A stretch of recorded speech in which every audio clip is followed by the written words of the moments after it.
Number 1 apektado din sa atos nasod sa Pilipinas. Kini gid ang taong anaas kapobrehon. Sige tagbayad og buhis. Sa matag usa nato, bayad og buhis. O kining buhis. Kaning buhis man ko sa kung gikaingon na kaniadto. Kining buhis mo ni dugo sa atong nasod, mo ni dugo sa atong probinsya, mo ni dugo sa ato ang lungsod. Kay ug wala ang buhis, dili mabuhi ang usa ka lungsod. Dili usab mabuhi ang usa ka probinsya, dili mabuhi ang usa ka nasod. Susama ra gyapon kana sa tao. Kung way dugo patay. O ana ra man na.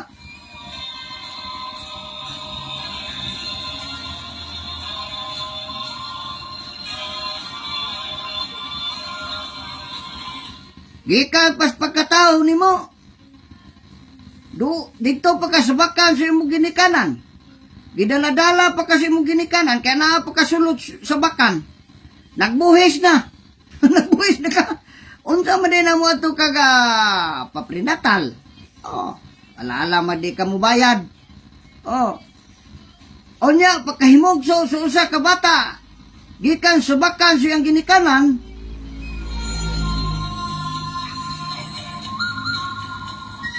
Pagkahimugso, buhis na po.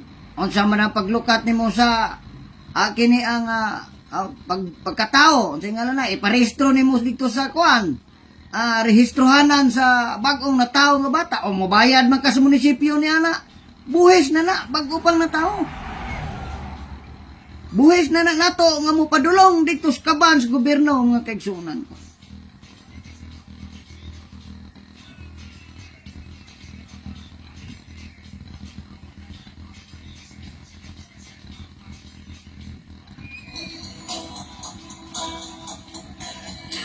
Oh.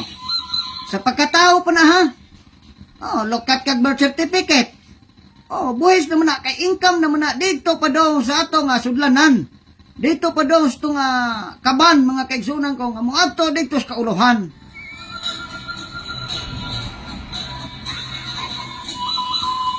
Pagkadako sa bata. Nilukat ka og sidula. Nilukat ka mga barangay clearance kay doon na kay kuan mga sikasuhon. Income gyapon as gobyerno nga moadto dito sa buhis. Mura gyapon nagbuhis. Adto na dito sa ato ang kaban sa gobyerno mga kaigsunan ko.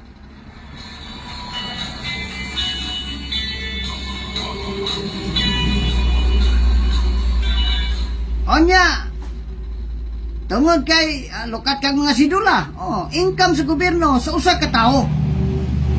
Unya kay namatay man ang usa ka tawo katong gihimugso. Pagkatiguang na kay natiguang na siya katong gihimugso.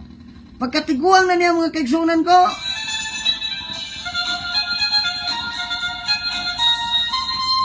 Maabot yung kamatayon. Kay kitang tao dili man ta mo lungta dinhi sa ibabaw sa kalibutan, mamatay ginang tao. So pagkamatay niya mga kaigsunan ko, naglukat na po tag death certificate.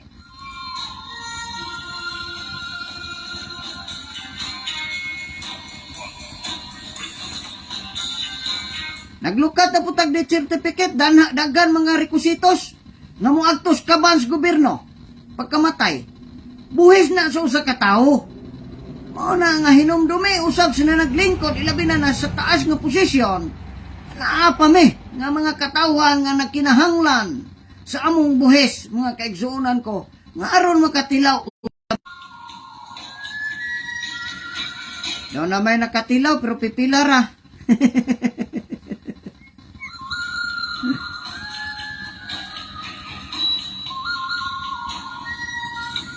O na, sa katao palang daan, sa bakan ba kasi mo ginikanan, hantos pagkamatay, gabuhis kas gobyerno. Oh. Muna subo kay paminaw nilabi makadungog tag mga balita sa dagkong telebisyon, dagkong pamantalaan mga kaigsunan ko nga tuara nang hilabot tapos kaban sa gobyerno. Sakit kay paminawon. Ano man? Atuam ko ng kwarta. Atuam man ng kwarta. Nabalita na lang nga to na toy na nang hilabot sa kaban sa gobyerno. Oh. So masakitan kita nga katawhan ilabi na nato mga yanong lungsuranon dinis nasod sa Pilipinas.